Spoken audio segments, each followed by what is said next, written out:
하나님 말씀을 같이 보시겠습니다.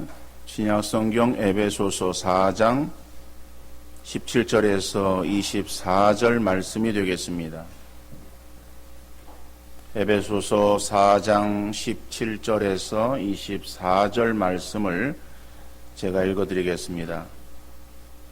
그러므로 내가 이것을 말하며 주 안에서 증언하노니 이제부터 너희는 이방인이 그 마음의 허망한 것으로 행함같이 행하지 말라.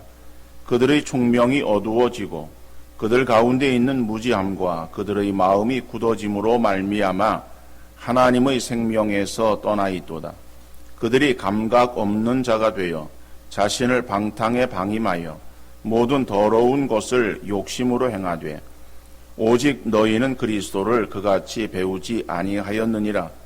진리가 예수 안에 있는 것 같이 너희가 참으로 그에게서 듣고 또한 그 안에서 가르침을 받았을진데 너희는 유혹의 욕심을 따라 썩어져 가는 구습을 따르는 옛사람을 벗어버리고 오직 너희의 심령이 새롭게 되어 하나님을 따라 의와 진리의 거룩함으로 지으심을 받은 새 사람을 입으라. 아멘. 캐나다에 가면은 어느 강가에 있는 도시에 조각공원이 있다고 합니다. 근데 그 공원에 전시되어진 작품들은 특별한 점이 있다고 그래요.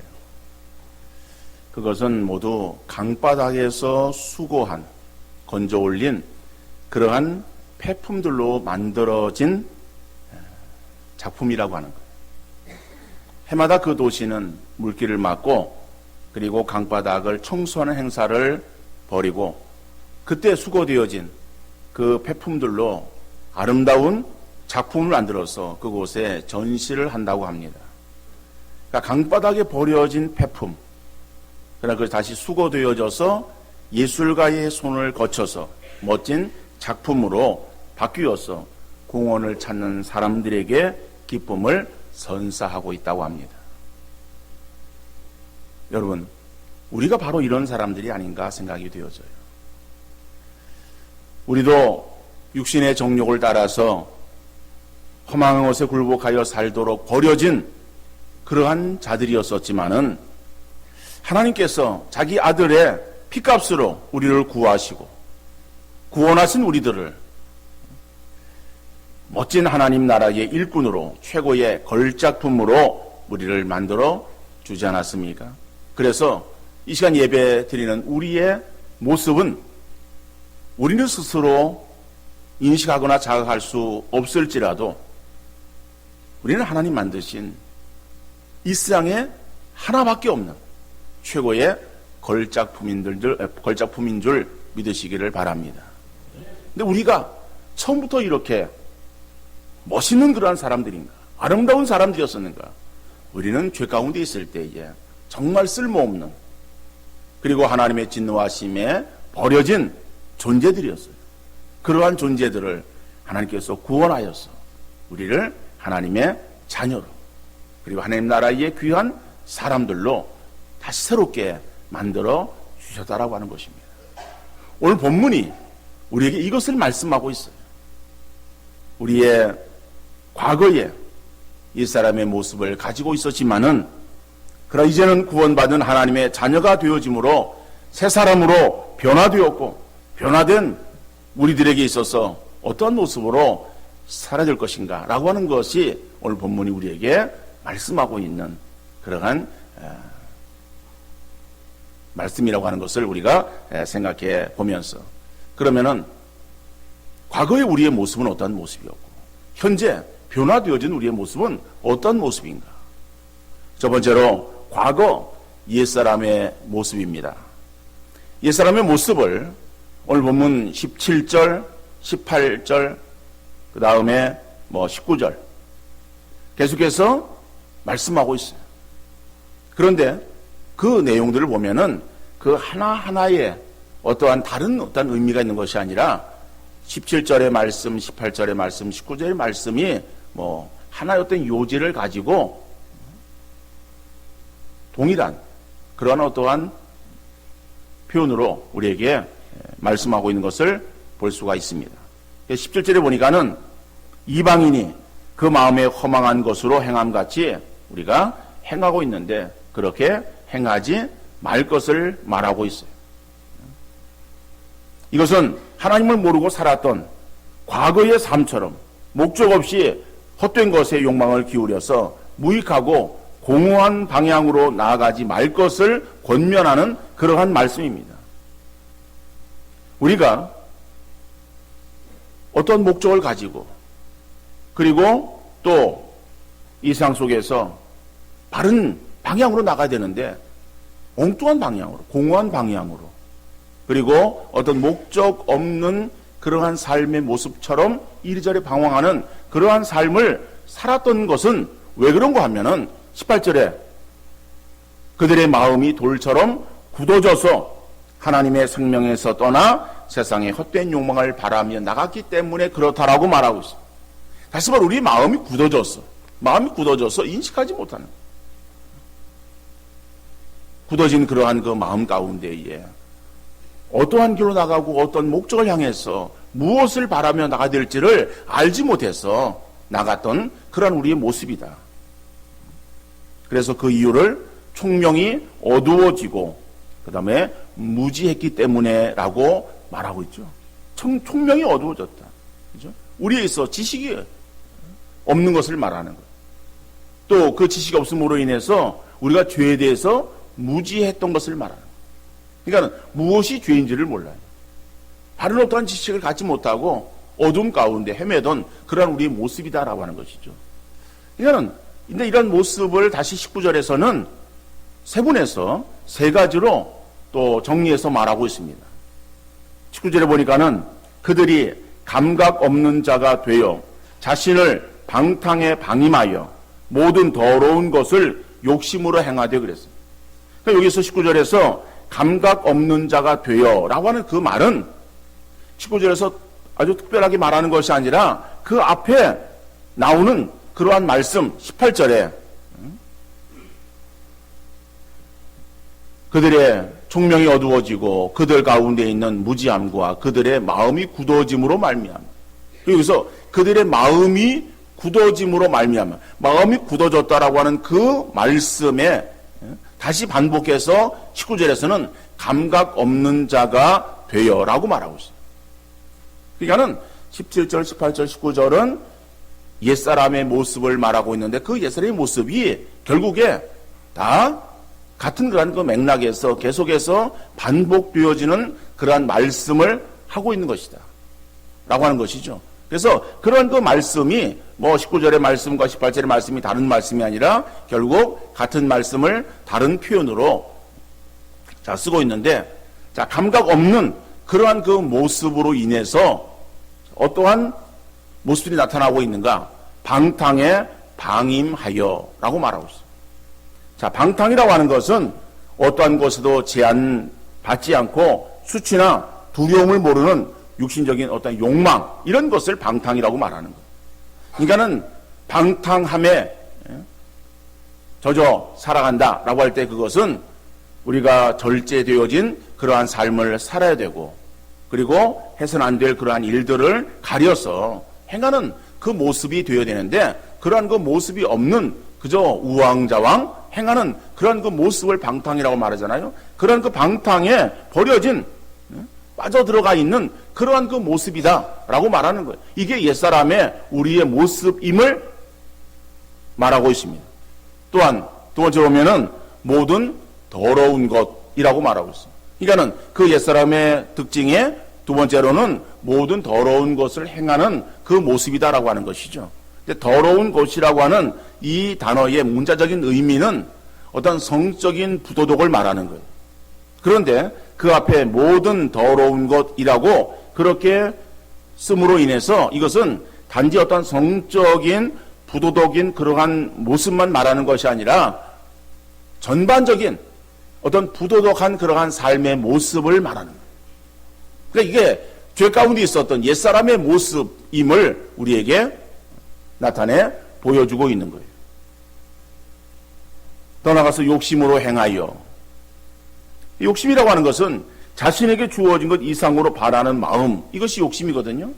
그런데 그 성경에서 보면은 하나님 관계 속에서의 벗어나 만족함을 모르는 그러한 삶, 이런 것을 욕심이라고 말하고 있습니다.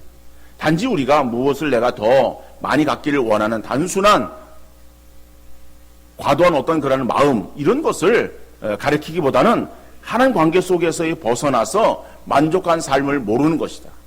결국에는 이 욕심을 이 뒤에 에베소 5장에서 보면은 탐욕이라고 말하고 있고, 이것은 곧 우상숭배라고 말하고 있어요. 그러니까 이스라엘 백성들은 하나님을 섬기는 백성들이었어요. 물론 성경에서는 하나님을 떠나고 우상을 섬겼다라고 그렇게 표현을 하고 있습니다만은, 하나님을 떠났다라고 하는 것이 하나님을 아예 섬기지 않고 하나님을 전혀 그들이 모르는 상태에 있는 것을 말하는 것이 아니라, 그들이 하나님을 섬기긴 섬깁니다. 하나님을 섬기면서도 그들에게 있어서는 그것으로 만족하지 못하는 거예요. 그래서 이방 나라들이 섬기는 그러한 이 우상들을 가지고 와서 그것을 더 겸하여 섬기는, 그들의 신앙의 모습이 혼합적인 그러한 신앙의 형태를 가지고 있었던 것을 말하고 있어요. 다시 말하면 하나님을 섬기면서 그들이 농사를 지을 때에 더 풍년이 들어서 많은 그러한 그 농산물들을 얻게 되어지면은 그들이 부유한 삶을 살 수 있지 않겠어요? 그래서 이방 그 나라에서 풍요의 신으로 섬기던 바알을 가지고 와서 바알을 섬기는 거예요. 그 바알을 섬기면서 그들이 농사를 짓는 농경사회 속에서의 더 풍요로움이 그 바알에게서 올 것으로 생각하면서 하나님을 섬기는 그러한 그 백성들이 하나님 버리지 않으면서도 바알을 더 겸하여 섬기는 거예요.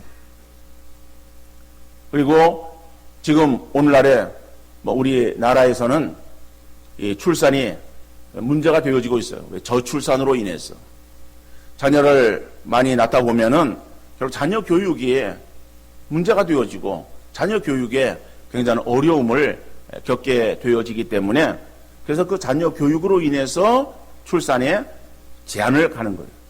제한하다 보니까는 출산율이 떨어지게 돼요. 오늘 우리의 현실입니다만은 어떡하네. 그러나 우리가 그 전에 우리의 과거에 우리나라를 보면은 예전에는 자녀들이 많았어요. 왜냐하면은 자녀들이 많은 것이 가정의 복으로 생각했어요. 근데 이것은 이스라엘 백성들에게 있어서도 동일하게 가지고 있었던 마음들이에요. 그래서 많은 자녀들을 낳기를 바라고, 자녀를 낳지 못하면은 자녀를 가지려고 애를 썼죠. 그래서 우리나라에서는 자녀를 낳지 못할 때 어디다가 갖다가 빌었어요? 잘 몰라요? 삼신할머니도 비는 거예요. 삼신할머니가 누구예요? 잘 몰라요. 잘 모르지만은 그저 그냥 아이가 없어. 그러면 삼신할머니가 주신다 그러니까는 그냥 대고 비는 거예요. 비로 보이 말짱 도루묵이지만은 어떤 간에 그런 게 있었어요. 근데 이스라엘 백성들에게 있어서 이스라엘 백성뿐만 아니라 그 주변의 나라들이 있어서 다산의 신으로 섬겼던 그 신이 어떤 신인가 하면 아세라 신이. 그러니까 아세라 신을 섬기던 것을 보고서 그러면은 다산의 신이기 때문에 그 신을 갖다가 우리도 수입해서 섬기면은 많은 자녀들의 복을 받을 것이다. 이래가지고 그래서 섬겼던 그러한 우상. 그래서 성경에 보면은 바알과 아세라 아주 대표적으로 나오는 거예요. 근데 그 예전 시대에 풍요와 그 다음에 다산의 복을 가져다 주는 신으로 여겼던 거예요. 그러니까 하나님을 섬기는 그러한 이 신앙에다가 바알도 섬기고 아세라도 섬기는 혼합적인 그러한 이 형태의 신앙을 가지고 있었어요. 이게 우상숭배예요. 이게 하나님 관계에 어떤 만족하지 못하고 거기에 더 욕망을 가지고 있었던 그러한 이스라엘 백성들의 모습들. 그래서 욕심을 결국에는 성경에 뭐라고 말합니까? 탐욕이라고 말하고 있고, 탐욕은 우상숭배라고 말하고 있어요. 이런 것들이 과거에 우리가 죄를 가지고 있을 때에 행하던 그러한 그 모습이다라고 말하고 있어요. 자, 그러면 예수 믿고 난 이후에는 이러한 삶에서 벗어나야 되는 것이죠. 근데 벗어나야 되는데 우리 사람들에게 있어서는요, 자꾸 과거로 돌아가려고 그래요. 과거에 대한 것은 좋은 기억이든지 좋지 않은 기억이든지 어떻게 하네? 과거는 좋게 여겨지는 거예요. 그리고 자꾸 과거로 돌아가려고 그래요. 우리 신앙의 모습에 있어서도 그렇습니다. 우리가 죄에서 건진받았어요. 구원받았어요. 그렇지만은 어느덧 우리의 삶의 모습은 내가 예수 믿기 이전에 죄를 가지고 살던 그러한 그 모습, 다시 말하면 세상 사람들이 살아가는 그러한 삶의 모습으로 내 모습이 자꾸 회귀되어지는 그러한 그 우리의 자신들을 볼 수가 있습니다. 그러니까 이러한 모습에서 벗어나라. 이러한 모습이 잘못되어진 것이다. 이런 것에서 이제는 돌이키라 라고 오늘 본문이 우리에게 말씀하고 있는 것입니다. 그래서 17절 하반절에서는 행함같이 행하지 말라 라고 말씀하고 있어요. 그리고 오늘 22절 말씀에서 보니까 너희는 유혹의 욕심을 따라 썩어져가는 구습을 따르는 옛사람을 벗어버리고, 그죠? 벗어버리고. 계속해서 우리에게 권면하고 있는 말씀이에요. 그러니까는 우리의 과거의 그러한 이 모습을 우리가 이제는 따르지 말고 벗어버리고, 그럼 어떻게 하면 따르지 않고 벗어버릴 수 있겠는가라고 하는 거예요. 이거는 단순하게 소극적으로 내가 나는 이제는 그리로 가면 안 돼, 그렇게 그냥 소극적인 어떤 방어로 되어지는 것이 아니라 내가 어떠한 자인가, 내가 어떠한 자가 되었는가라고 하는 것을 자기 정체성을 바로 깨닫고, 그리고 그러한 자가 되었기에 이제는 내가 그런 것을 행해서는 안 된다라고 하는 그러한 그 마음의 결단, 그죠? 마음의 작정이 우리에게 늘 있어야 되는 거예요. 그래서 그러면은 우리의 예수 믿고 난 이후에 우리의 바뀌어진 모습은 어떤 모습인가? 자, 그 모습을 오늘 본문에서는 새 사람이라고 말하고 있어요. 그러니까는 과거에 죄 가운데 있었던 우리의 모습을 옛사람, 그리고 이제는 변화되어진 구원받은 우리를 가리켜서 새 사람이라고 말하고 있어요. 그래서 새 사람을 입으라 라고 24절 하반절에서 말씀하고 있어요. 근데 새 사람을 입기 위해서는 옛사람을 벗어버리고, 그죠? 벗어버리고 새 사람을 입어야 돼요. 그런데 그 새 사람을 입기 위해서는 먼저 우리에게 필요한 것이 무엇이냐? 오늘 23절에 말씀 보니까는 오직 너희 심령이 새롭게 되어 그랬어요. 자, 이거 우리가 새 사람이 되어지기 위해서는 먼저 우리의 심령이 새로워져야 된다라고 말하고 있습니다. 새 마음을 가져라라고 하는 거죠. 새 마음. 심령이 새롭게 된다라고 하는 것은 심령이라고 하는 거, 우리의 마음, 정신, 이것을 말하고 있어요. 그러니까 우리의 마음이 새롭게 돼요. 우리의 정신이 새롭게 돼요 라고 하는 그런 의미의 말씀이에요. 여러분, 그런데 우리의 마음은 얼마나 변덕스럽습니까? 우리의 마음이 초지일관 합니까? 그러지 못해요. 뭐 얼마나 그냥 손바닥 뒤집듯이 우리 마음이 그렇게 쉽게 바뀌어지는 거예요. 쉽게 결정했다가도 또 금방 파괴해버리는 거예요. 미워하는 마음이 들어요. 근데 미워하는 마음이 드는데 그것이 영원할 것 같은가 하면은 어느 보면은 그래도 측은히 여기는 마음이 생겨지고 사랑하는 마음이 드는 거예요. 고마워하는 마음이 들다가도 섭섭한 마음이 들어요.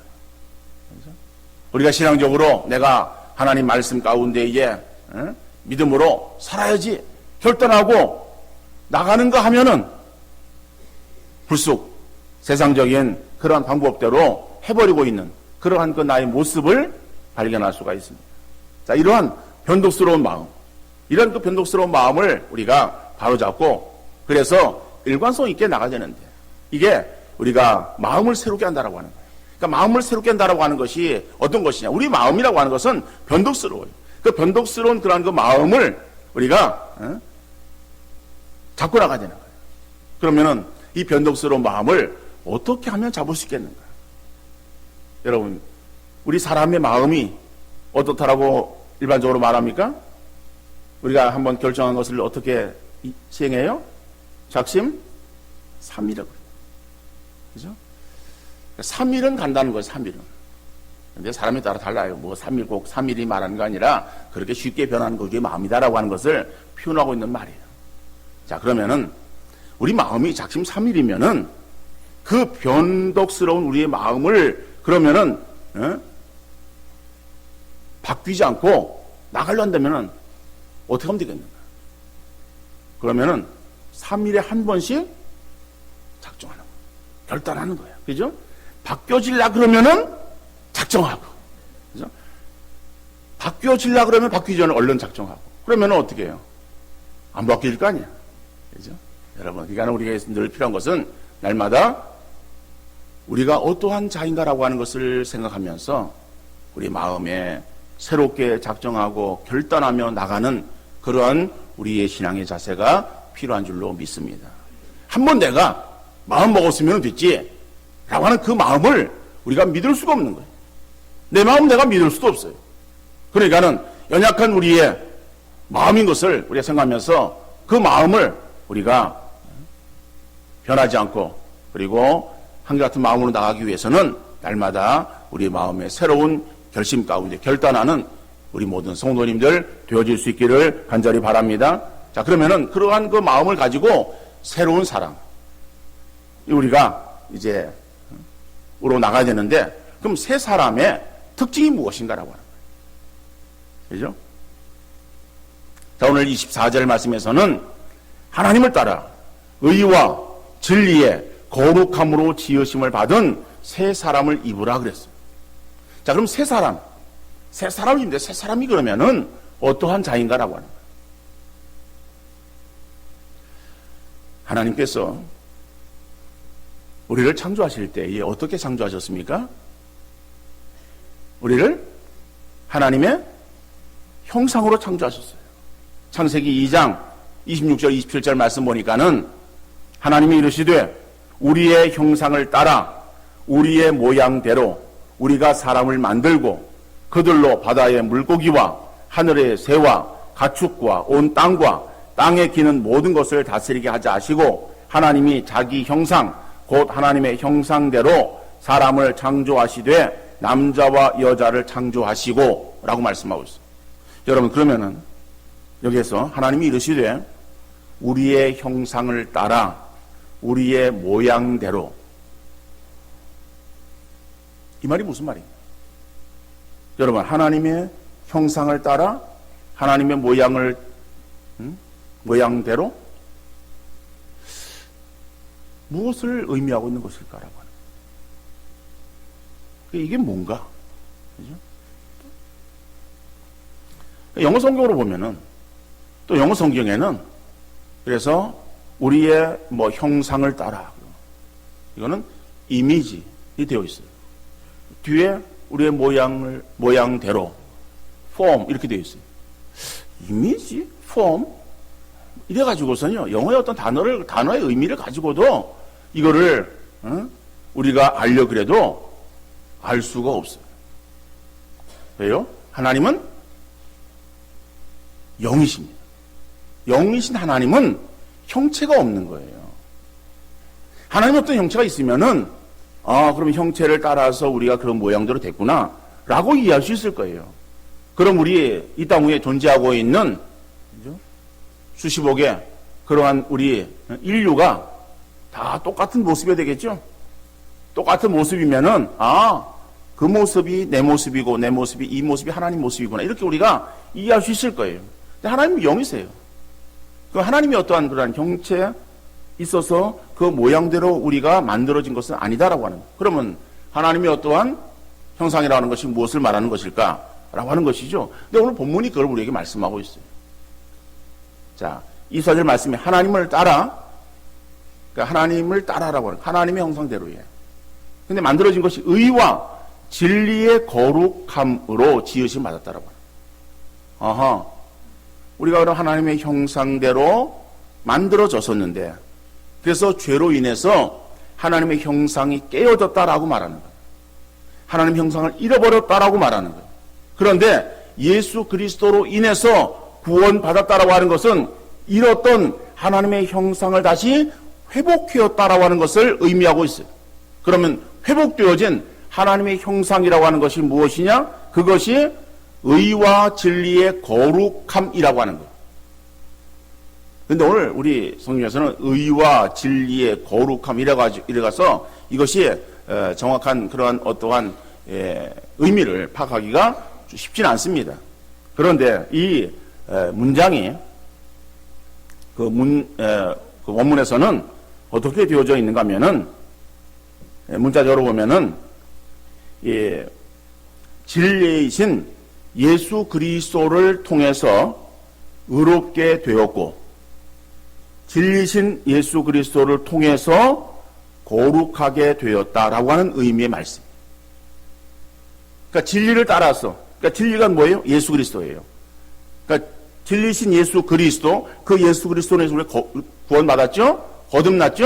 그러니까 거듭났다라고 하는 것이 무엇이냐? 예수 그리스도를 통해서 우리가 의롭게 피조되었다라고 하는 거예요. 예수를 통해서 우리가 거룩하게 피조되었다라고 하는 것을 말하는 거예요.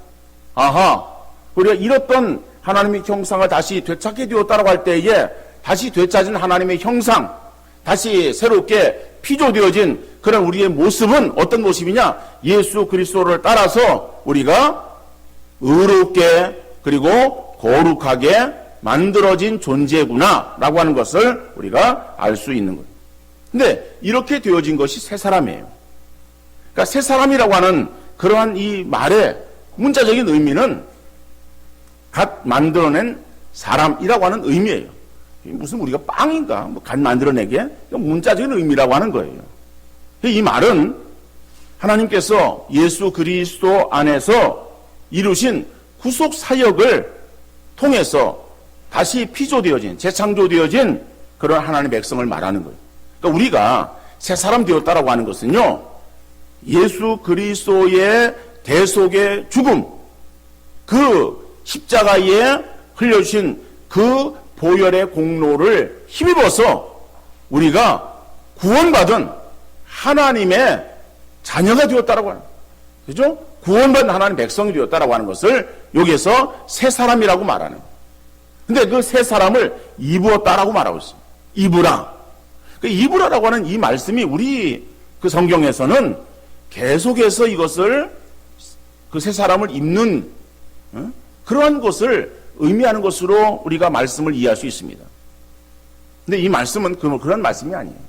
이것은 그 단어가 쓰여질 때에 부정 과거로 쓰였어요. 여러분이 그것을 다 기억할 필요는 없겠습니다만은 이것은 과거에 그렇게 되어진 것을 말하는 거예요. 그러니까 우리가 구원받았다라고 하는 것은 예수 그리스도로 인해서 거듭났다라고 할 때에 이것이 다시 새롭게 피조되어진, 출생되어진 그런 중생을 말하는 것이거든요. 중생되었다라고 할 때에 그것은 영적 출생은 이거는 순간에 이루어지는 거예요. 우리가 육신의 그러한 출생을 볼 때도 어머니가 자녀를 낳습니다. 아이를 낳습니다. 아이를 낳을 때에 산고를 겪어요. 산고는 사람에 따라 다를 수 있어요. 그죠? 고통이 예를 들어 몇 시간이 될 수도 있고 하루를 지날 수도 있어요. 아니면은 짧을 수도 있어요. 그 고통이에요. 그런 고통이 다를 뿐이지, 시간이 다를 뿐이지, 그 고통이 지나고 드디어 이제는 출산이 시작되어집니다. 여러분, 출산이 시작되어지면 출산은 어떻게 해요? 그거는 금방 이루어지는 거예요. 그죠? 금방 응애하고 아이가 출산되어지는 거예요. 그걸 말하는 거예요. 그래서 영적인 생명 온다라고 하는 것은 이것은 단번에 이루어진 거예요. 순간에 이루어지는 것을 말하는 거예요.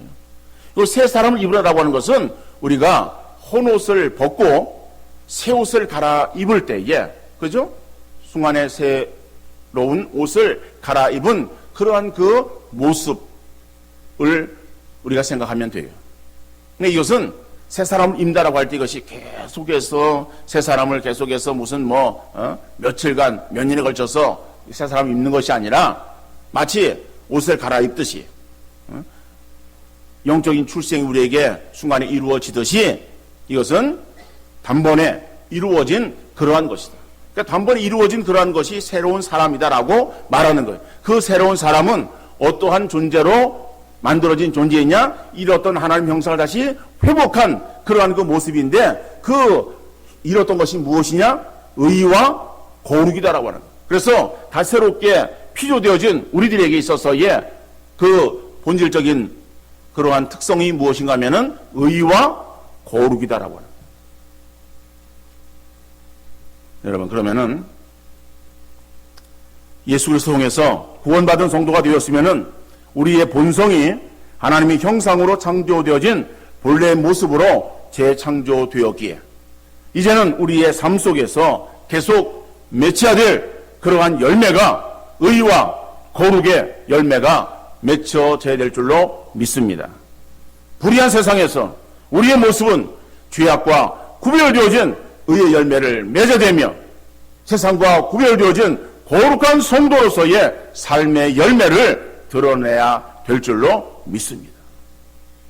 여러분, 홍수에서 막 가물이 불어나서 그 강물에 각종 오물과 쓰레기가 하루를 향해서 떠내려갑니다. 그런데 생명 가진 물고기는 강 상류를 향해서 각종 이물질과 쓰레기를 거슬러 올라가는 것. 떠내려가는 것보다 물살을 거슬러서 올라가는 것은 힘들고 고달파도 결코 쉬지 않습니다. 올라가다가 힘들어서 잠시 물살에 휩쓸려 떠밀려 내려갈지라도 계속 떠밀려 내려가지 않습니다. 다시 힘을 내서 물결을 거슬러 올라가듯이 예수의 생명을 가지고 구원받은 우리 성도들은 옛사람을 벗고 새 사람을 입었기에 새 사람으로서의 행실인 그러한 의와 거룩함의 삶을 살기 위해서 계속 애쓰며 전진해야 될 줄로 믿습니다. 여러분, 우리의 정체성을 잊지 말고 나는 구원받은 하나님의 백성으로 잃었던 하나님의 형상을 회복한 존재임을 잊지 마시기를 바랍니다. 세상에 휩쓸려 적당히 타협하며 떠밀려 내려가기보다는 힘들고 어려워도 본질을 잊지 말고 그리스도인으로서의 바른 정체성을 가지고 우리의 주변을 밝히 빛내는 귀한 성도들 다 되어질 수 있기를 간절히 바랍니다. 우리의 힘만으로는 연약합니다. 늘 넘어질 수밖에 없어요. 쓰러질 수밖에 없어요. 그렇기 때문에 성령의 도우심을 힘입어서 당당하게 세상을 향하여 세상의 빛으로 세상의 소금으로 승리의 삶을 살아가는 우리 모든 귀한 성도들 되어질 수 있기를 주님 이름으로 축원합니다.